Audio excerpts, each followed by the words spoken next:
Okay, can everybody hear me okay? Apparently I am loaded up. I feel like I have bombs on both of my hips, but we're recording and for the room, et cetera, et cetera. Before she leaves the room, can we give her a round of applause? This is her first official introduction as a staff person. She's been stressing over it all day long. I said, really? I'm way laid back, so you really can't screw it up. This is probably an unusual presentation to see on an agenda for a conference. And I was actually asked to write this presentation 2 years ago by KDADS, which is the Kansas Department on Aging and Disability Services. And in the state of Kansas, that is the arm of the government that's responsible for evaluating and helping create care plans for persons with traumatic brain injuries. And 2 years ago at their annual conference, they said, we need a presentation on caregiving for both the caregivers, ourselves, and families that we deal with. And it was kind of unusual because I really hadn't delved into caregiving that much. And it came at kind of an opportunistic time because my father had just been diagnosed with multiple myeloma. And if you're familiar with that, it's a cancer disease in the bone itself, and there's no cure for it. So I was going through this long roller coaster of care with my father. At the same time, I was researching caregiving. And some of the resources I'm going to share with you later are ones that I discovered when I started doing research for the presentation itself. And I was flabbergasted at the amount of information that's out there and available. And the first report I stumbled across was a report commissioned by the White House in 2005 to do an extensive research, conduct polls, do some statistical analysis through the National Alliance of Caregiving to really see what the stats were, how many caregivers there were out there, who were the caregivers, what were they actually doing as they were caregiving, and what was the mean age, what kinds of dollars were being saved or spent based on caregiving. And the information that's out there is quite extensive, and I'm going to give you some of the resources at the end. And this particular presentation's online, so if you want to download it for future reference, please do.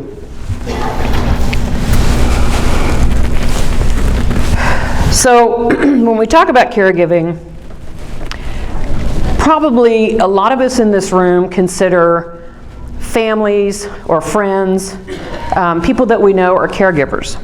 But in reality, everybody in this room is also a caregiver. Okay? Whether it's for the people you serve, whether it's for your children, whether it's for your parents, we are all caregivers in some form or fashion. How many people have a child at home with a disability? You're caregivers. How many people go visit a friend in a nursing home? That's caregiving. How many of us call mom every night to check on her? That's a form of caregiving. These are things we do every day in our lives we take for granted, but that's actually huge aspects of caregiving. Okay? We're going to look at the W's of caregiving. We're going to look at who they are, what they do, when they do it, where they do it, and why they do it. Because you're going to find it's a huge plethora of reasons why caregiving is involved. A lot of people in this room, if you're professionals, are what's called formal or paid caregivers. In other words, we do caregiving in our jobs. We're paid to do that. And then we have informal or unpaid caregivers. These are what we do in our after hours of work, when we're caring for mom, when we're calling mom. Yesterday on the way up here, I stopped off at the nursing home in Stanberry to see my mom, who's suffering dementia. And so I walk into the room, and it's a hard hat to put on. Am I daughter or am I caregiver? Because I'm looking at the quality of the skin on one of her hands. And it's really hard to wear both of those hats. But all of us in this room are going to do that at some point in our lives. Caregivers are spouses. They're adult children who are looking after their parents. They're significant others involved in that person's life. It could be as simple as a neighbor checking in on their next door neighbor every day, or friends. When we look at what caregivers do, they help with things such as transportation, taking people to and from appointments, doing grocery shopping, maybe some light housework. Some caregivers go in and pay all the bills for the individual. And there are paid people to manage a person's finances, and then there are informal or unpaid people. It could be preparing meals. It could be making sure they take their medications. It might be that you're having to call your mom every day about 6 o'clock to say, did you take your medications with dinner? That's an act of caregiving. And then managing services, helping line up in-home services, helping line up guardianship services, a whole plethora of services that could be needed. What do they do? According to the National Alliance on Caregivers, half of caregivers reported these types of things are what they're doing. Helping people get in and out of chairs, in and out of bed, helping them get dressed, helping them bathe, helping them shower, getting to and from the toilet, helping them eat, changing their diapers. When we think of these types of activities, what do we think of? A nursing home or a SNF.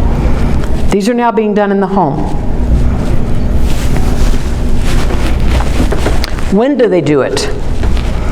As with brain injury, a lot of caregiving has to take place right after a traumatic brain injury or accident or traumatic event. After diagnosis of an illness. When Daddy was diagnosed and then he started going downhill, the level of caregiving increased on my part.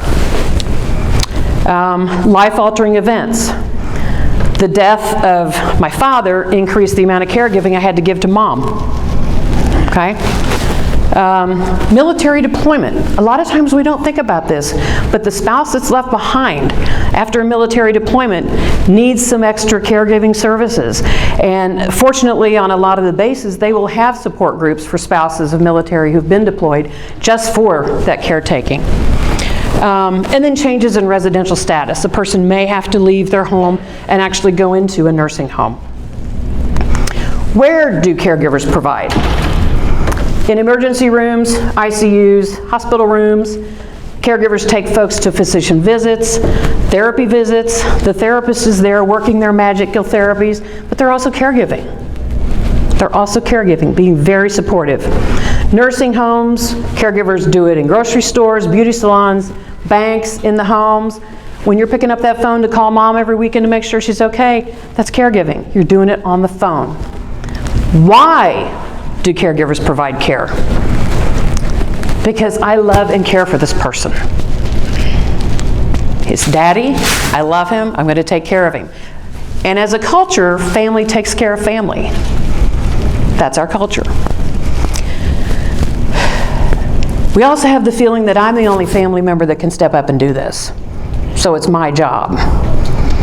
And people who work in this healthcare field and do what we do, we're really bad about that. We want to step up and help, and we're the best person to do it. And we're going to talk a little bit later about compassion fatigue and ambiguous loss. And we think because we're in this field, we're the only one that can do it better than anybody else. And we don't accept help. And that is going to bite us. No one can do it as good as me. And again, our culture says I'm the one that's supposed to do that. And that differs in different cultures, too. So if you're dealing with someone from a different ethnic culture, it's important that you do a little research to find out if this individual's had a traumatic brain injury, how does that culture react in terms of who's the person that's going to step up and be the decision-making factor for that family. When we talk about caregivers, and these are statistics from the National Alliance on Caregiving, 44.4 million Americans care for people aged 18 and older in the community. The average caregiver age is 46. More than half of the caregivers that are out there are between the ages of 18 and 49. And not surprising, 83% of caregivers are related to the recipient. So there's a lot of family care in there. Also not surprising, the majority of caregivers are females. There has been some research by the research that the White House commissioned with the National Caregiver Alliance showed that the actual caregiving by males has now increased to 39%. So I think with some of the role reversals that we're seeing, some shifts in how our culture identifies caregivers, and that, you know, the stay-at-home dads, men are becoming much more involved, we're seeing that number increase, which is a great thing. Typically in our culture, when a family member, when your parent, when they lose their partner, it's often the oldest daughter or the daughter-in-law, statistically, who becomes the main caretaker. And these are just statistics identified from that study. And then this one just blew me away. Women on average spend 17 years of their life caring for their children, and then 18 more years of their life caring for the parents. So it's not surprising that women are the primary caregivers. When we talk about caregiving, a lot of times we think about long-term care, that people are going to end up in a nursing home, etc. People believe that most of the elderly out there are cared for in a nursing home, and in fact, that's not true. Caregivers provide 80% of long-term care in homes, in the community. And guess what this does to the government, which is part of the reason you have these national caregiver alliances, you have these national studies, because we're saving $257 billion by people giving informal care unpaid in the homes. That's a huge chunk of change that the government is saving. That's part of what drove this study. Because if this much savings is occurring and 80% of long-term care is being provided in the home, we've got to take care of the caregivers. Because if we don't, we're going to be in a world of hurt. 52 million caregivers provide care to someone who is 20 years or older, who has a disability or illness. 34 million adults provide care to someone 50 or older. And then 8.9 million to persons 50 or older with dementia. Brain injury falls in all three of these areas.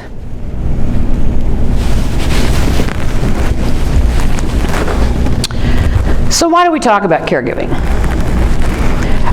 When I was looking through the agenda for the conference, and it's a conference over 2 days, there are 3 presentations regarding caregiving in this conference. That ought to tell you something. You look at the statistics, you look at the numbers on caregiving, we've got to pay attention to it, and we've got to start doing some things about it. Persons with brain injuries years ago didn't survive. We've had all these medical advancements, now we're able to save them, but now what do we do with them? We all know, working in this field, that they need lifelong assistance. So now that we're saving more people, we need more caregivers. We need more time to do that. How many people in here had Caregiving 101 in school? Doesn't exist. It still doesn't exist. None of us got fair warning that we were going to be called upon to be a caregiver.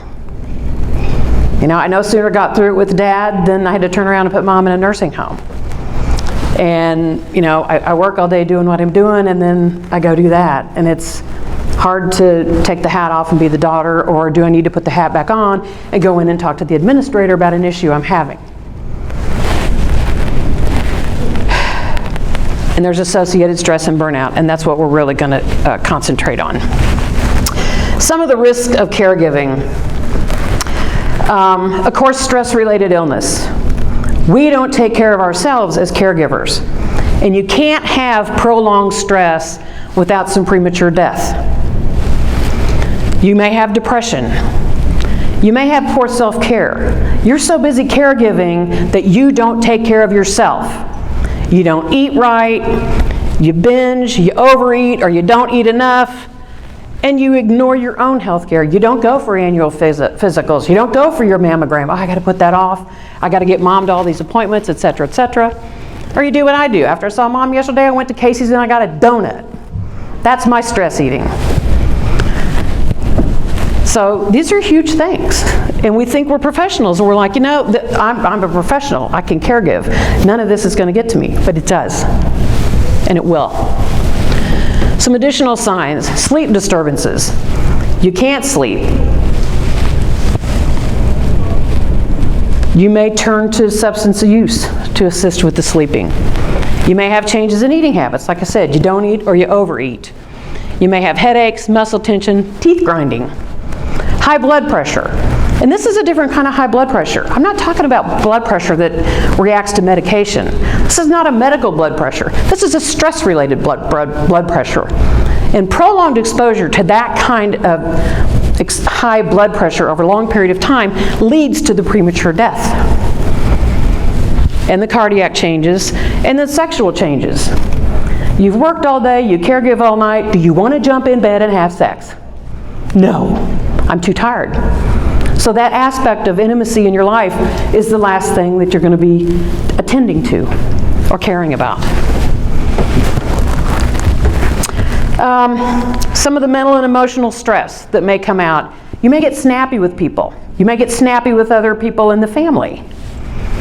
You may have memory loss. And I'm not talking about memory loss cognitive-wise. I'm talking about you're forgetting birthdays, you're forgetting anniversaries, you're forgetting your own appointments because you're so consumed with these caregiver activities.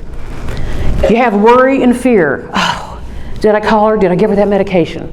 Did I set up that appointment? You can't sleep because you're going over everything in your head. Did I do it or did I not do it? Anxiety, problem solving is more challenging. You're taking care of a person all day, you get home, your husband comes home, what's for dinner? I can't make that decision right now. The simplest decisions become hard to make. Impaired concentration, decreased organizational skills. I don't know where I put my purse, I don't know where I put the keys. Simple things start falling apart because you are overwhelmed. Emotional and mental stress. Some of the behaviors we kind of already hit on the overeating. Exercise goes out the window. Smoking, drinking, drugs can come into play.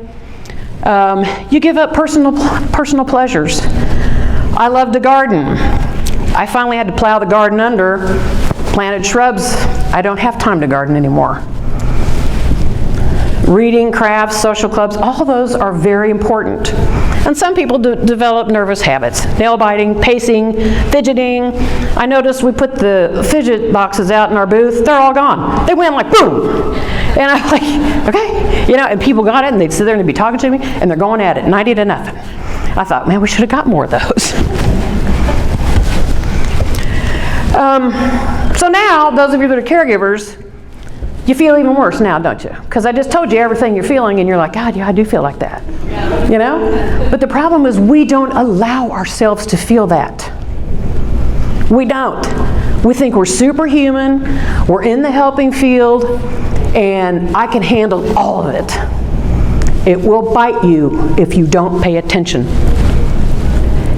You need to feel your feelings and you need to express them. It's very, very cathartic. Whether that's a professional person you're doing that with or whether it's your best friend, you need to get those feelings out. You need to talk about them. Otherwise, you're going to burn out. And when you burn out, you can't care at the level you need to care for the person that you're caring for. Okay? So what do we do now? Now that I've brought you clear down to the bottom, where you know how tired and burnt out you feel and overwhelmed, we're going to talk about some things to do. Name your problem. These are 9 steps that the National Alliance on Caregiving have put out there. They're available online, very easy read. You've got to understand the problem. The cause of your stress is because the person that you love and are caring for that has the brain injury is there in physical, but they're not there in who you knew. They're not the same person. It's called ambiguous loss. And you see this through the writings in brain injury. It's one of the hardest things that we deal with. Pauline Boss wrote this article for the Caregiver Alliance in 1993, and she talks all about ambiguous loss. My mom is there in person, but she looks at me and she says, how many times have I called you and sung happy birthday to you? I said, this year? She said, yeah, 2 so far. Last year was 6 times before my birthday ever even got there. She said, I had a birthday last weekend. I said, how old were you? She says, I was 70. I said, that means you had me when you were 10. I'm sitting here trying to reason with somebody that can't reason, and that's what I tell my students. Don't do that, okay? We need to practice both and thinking. I am both a caregiver and I am myself. I am her daughter. Both and. Because what we tend to do as caregivers, what we tend to do as people in our profession, I'm Superwoman. I can do it all. I can handle everything. I don't need anybody's help. I'm the caregiver and I tend to put myself last. We've got to practice both and. For my dad, at the end of his illness, I wished he would keep living, but his quality of life was so bad, I really wanted him to pass away. And I know that may sound kind of hard to say, but that's what I was feeling. And I needed to come to grips with that, because that's where we are with ambiguous loss. I know I'm going to lose him. I don't want to physically lose him. But his quality of life it's non-existent. So I am both a caregiver and I am a person with needs, and it's okay to have those needs. It's okay to take care of yourselves because no one else is going to do it. Okay? It's okay to feel that way. Know your family and community information and support systems. You're going to have to be very realistic about who you can count on to help you out. Okay? My brother travels from one side of the United States to the other. He's hardly home. He's never home during a week. He's always gone. I had to check him off the list as somebody who was going to be able to help. When I got the call at 3 o'clock in the morning, invariably, where Dad had collapsed, the ambulance was coming, I had to get up and run to the hospital. That's going to be me, and I just need to accept the fact it can't be my brother. It's not possible. So really know who you can count on. And if you haven't had that discussion as a family, you need to, because you're going to be there quicker than you know it. Look for social supports in the community. There are some caregiver support groups where caregivers can come together and just kind of, for lack of a better word, just unload it off your chest. You know, part of by keeping things in, we think, oh God, if people only knew how bad I had it. When you open up and talk to somebody else and other people that caregive, there's always somebody that's got it worse than you. You know what? You feel a little bit better about your situation. Boy, I'm glad I don't have it that bad. What does that do? That changes your whole reference on how you were thinking about your situation. If you don't have any biological family, how about psychological family? Your church members, your social clubs, the tennis, the bridge, the bunco, those friends. And develop a list. All right, here comes 2018. How are we going to handle the holidays as a family this year? Who's going to do what? Let's get this figured out right up front, so there's no surprises. We need to have some predictability. You know, whenever someone passes, people always come up, oh, is there anything I can do to help? Just let me know. What do people say? I'm fine, I don't really need anything right now. You know why? Because they don't know what they need. So as caregivers, if somebody comes up and says, is there anything I can do to help you out? Yes, as a matter of fact, there is. I'd really like to go to the show next week and have my nails done, so if you could come over here and sit with my father for 3 hours, that would be great. And they will do it. But as a culture, when we ask, is there anything I can do to help you? We say, no, I'm fine, thank you so much though. Haven't thought about it. So really think about what these people can do that offer their help. They'll help. If you tell them, they'll do it. Look at how you're going to celebrate holidays. Don't do away with holidays. The person with the brain injury may be different, and you may need to revise how the Christmas celebration is going to work. You know, when you've got 20, 25 people in the home, that may be too much. So it's okay if they go back into their room and lie down and get away from all the stimulation and the noise. Or perhaps you don't do the 25 people. Perhaps you nail it down to 10. But don't do away with it, because for everybody else that's still existing, it's very important that they continue to go through life's milestones, which includes birthdays, anniversaries, holidays, etc. And it's also very important, especially if you're looking at a spouse situation. He or she's already dealing with ambiguous loss. They're not the same person I married, but they're still here. But the rest of the family needs to come through and support that spouse by talking about the memories and all the things that were beautiful, because that's very cathartic as well, and it still gives us hope. Revise family roles. How are things going to change if the person who sustained the head injury was the breadwinner of the family? Drastic change, really fast. Okay? It's going to be utter turmoil. So we need to look at how those roles are. Christmas comes around, Daddy was gone, Mom loves these one particular bush lights, the net lights. Daddy always put them up. So I took off a half a day of work, I went over there, and I hate those bush lights, or net lights, because they're hard to get entangled, but meant a lot to Mom. So those lights go up every year. Okay, that's my role. What additional tasks are family members now responsible for? You know, even in today, I still see, people tell me, oh my God, I know this person, they lost their husband. He paid all the bills. She has no idea how to pay bills.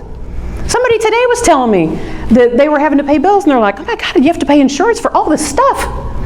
Okay, maybe that's something that somebody else steps in and does, and then gradually brings her into that activity. Okay, it's these little things we take for granted. Oh, that person in the family does all that. What if that person's gone? Now who does it? So there's a revision in roles. Is there family agreement about who should do the caregiving? Every time the ambulance came, every time I got the call, and it was always 3 or 4 o'clock in the morning, because Daddy would invariably get up out of bed and start walking, and he wasn't strong enough, and he would collapse. And my mom was too small to pick him up, so they had to call the fire department, blah, blah, blah, blah, blah. So I would go to the hospital. I'm kind of running things, I guess, as you might say. And so my sister and brother come, and it's kind of like, well, okay, I've been doing this by default because I'm the one that lives in town and you two don't. But then they got a little sideways with me, that I was being too controlling. So I had to understand where they're coming from, and they needed to understand where I was coming from. So the three of us sat down and we had a really honest conversation. I'm the one that's getting the calls, and I'm the one that's dragging myself to the hospital, and I'm going to all the treatments and so on. But I also had to be willing to let them help, because all this time I'd been the key person doing it. So my brother took off a week of work, and he came up and stayed with Dad the whole week. And then Lori did.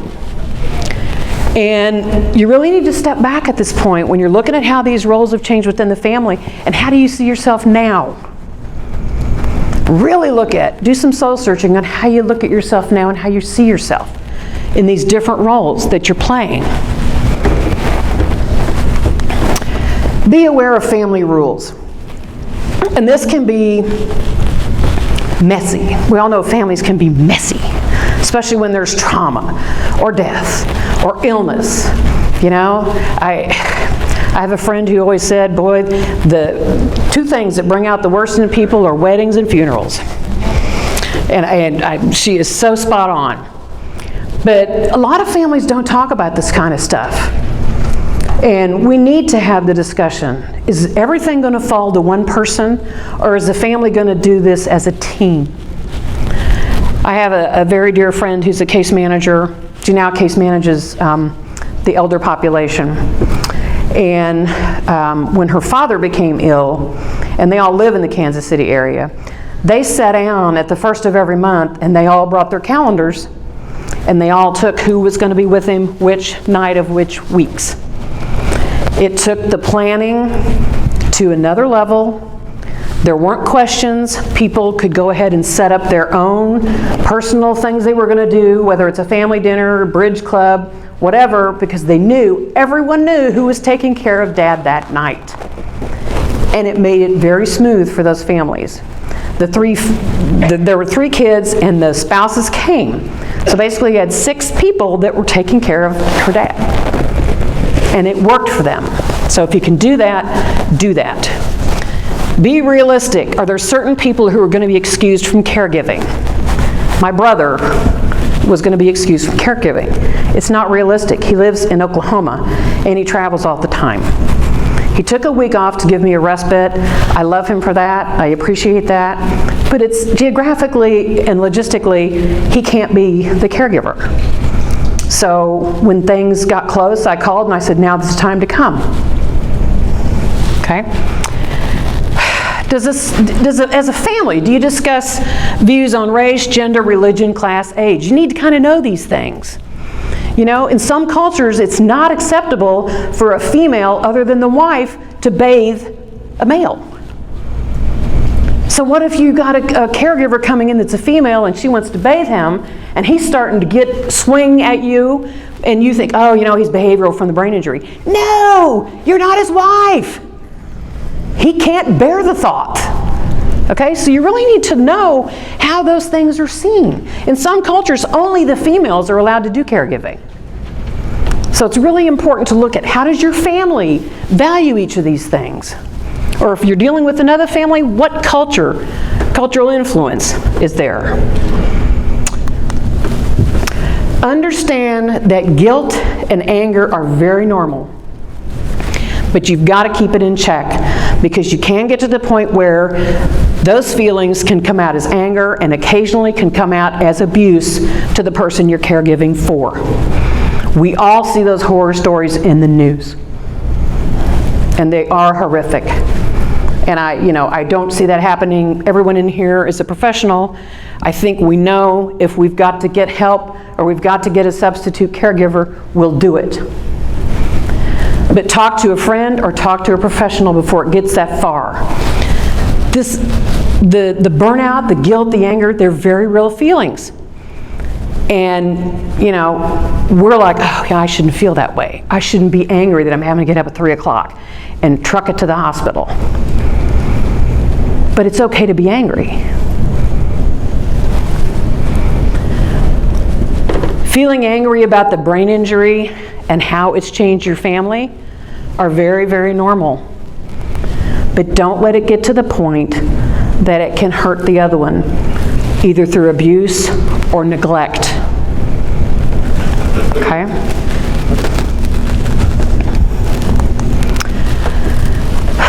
I know it seems very contradictory, but you've got to imagine something to hope for when you're in this situation and when you're dealing with ambiguous loss.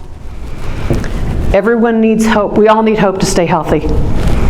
We need hope to keep going forward every day. You heard some of the earlier award recipients say, you know, thank you for getting up out of bed the next day and helping us, because it does take a village. It takes a bunch of us to help people and to help each other.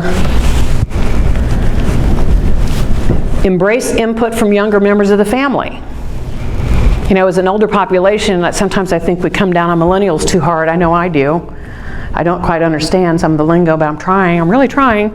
But you know, sometimes listening to some of the younger members of the family can give a whole nother outlook or input on how they see the situation.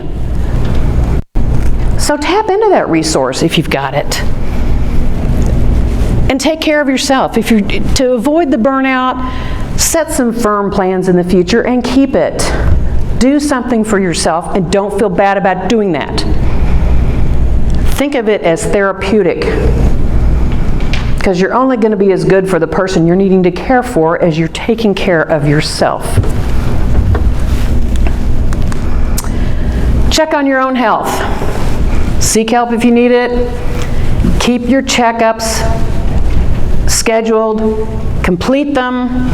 When I was going through everything with Dad, the doctor said something about putting on a few pounds. I had to be honest with her. I told her the situation. I said, this is what I'm going through right now.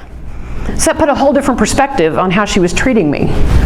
and talking to me and, you know, looking at my blood pressure and that kind of thing. She needed to know that I was doing primary caretaking. A walk around the block does wonders. Just the simple act of walking around the block. And if it's calling up the neighbors saying, hey, could you come over here and just sit for 10 minutes? Just give me 10 minutes. Okay, the neighbor's going to feel very valued because they've contributed and they really want to help. People really want to help.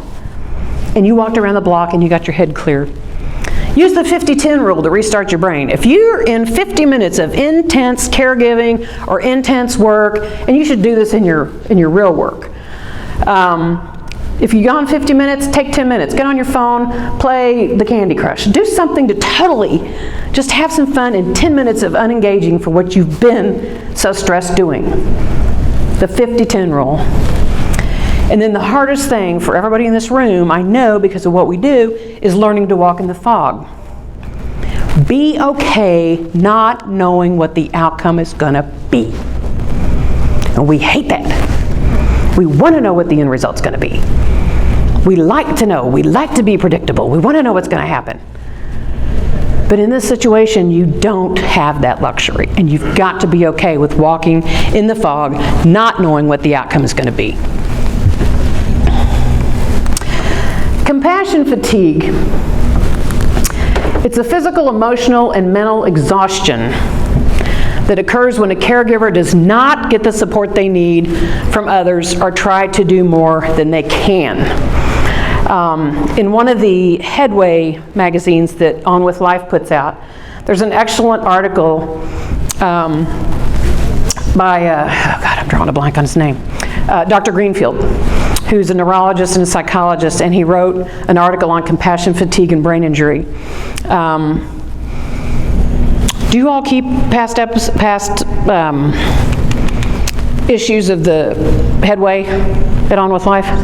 You think so? Yeah, we do. Okay, good. So if you're interested in it, it's an absolutely fabulous article. And what happens is there's a change in a positive and caring attitude, and you switch to a negative or unconcerned.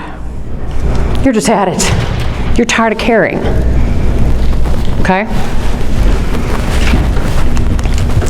Some of the causes, you neglect yourself or you have negative self-talk. If I only did more, he would be better.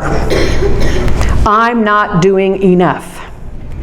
If I could only try harder, if I could only do more. Change roles from spouse to caregiver. This is the person that I fell in love with, that I married. Now he doesn't know who I am, and I'm changing diapers. That is a very hard role reversal to handle, and you're going to need help to do it. Unrealistic expectations. We all think we can be perfect. We all think we're superhuman. I can handle my job, I can get the kids to soccer, and I can get grandma to all these doctor's appointments. I can do it. Not for long.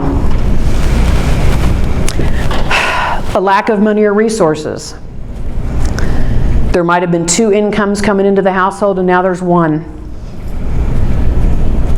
Or there was 1 income coming into the household and that person sustained a traumatic brain injury.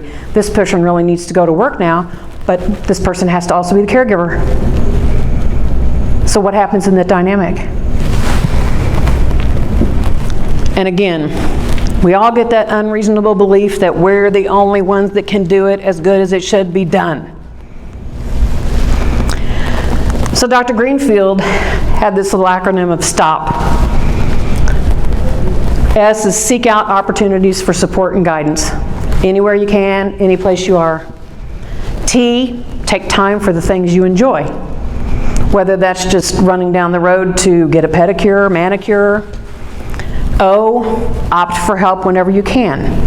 Again, write down a list of things you need help with, so when someone asks, yes, as a matter of fact, if you're going to Walmart, could you please pick up these 3 scripts? I need them.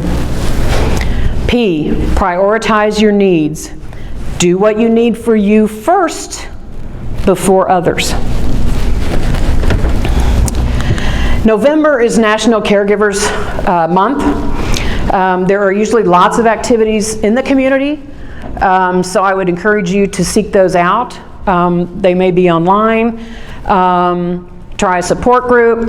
You know, it's like people go to a support group and they're like, no, I didn't like that group. It just didn't work for me. I just can't do support groups.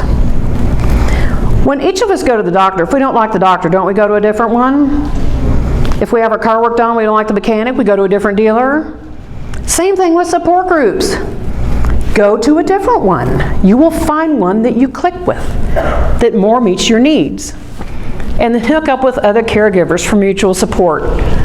You know, get it to where both of you as caregivers for different people can go to the show at the same time and go together. And then go for coffee and talk about your situations and talking about exchange ideas that maybe the other person hadn't thought about that might be a shortcut or a trek.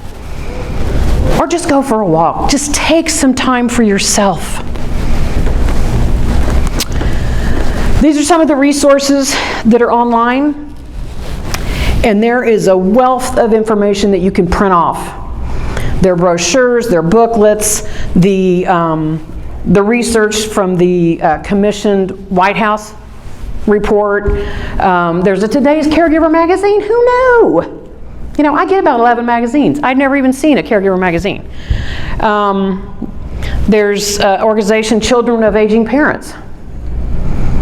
I got a feeling that's going to include everyone in this room at some point in your life. And then the Well Spouse Association. All these are resources that we can give our families that have folks who have sustained a brain injury. And kind of as we look at caregiving and we look at caring for ourselves and helping other caregivers, we need to keep getting better at it. And I think we see this by the sole fact that there's 3 presentations at this conference regarding caregiving. That's saying something. Many folks may not know this, but Ernest Hemingway suffered from a diagnosed depressive disorder and alcoholism. What people didn't know is he had 5 head injuries. So when he had more challenges with writing, more challenges with drinking, depression, and ultimate suicide, was it really the depressive disorder and the alcoholism, or was it the fact that he had 5 brain injuries and nobody knew it till after? Because if we only knew then what we know now, because it's a very little known fact. So I thank you all for listening. I know I stand between you and cocktails and hors d'oeuvres. So I will entertain questions, or you're free to go.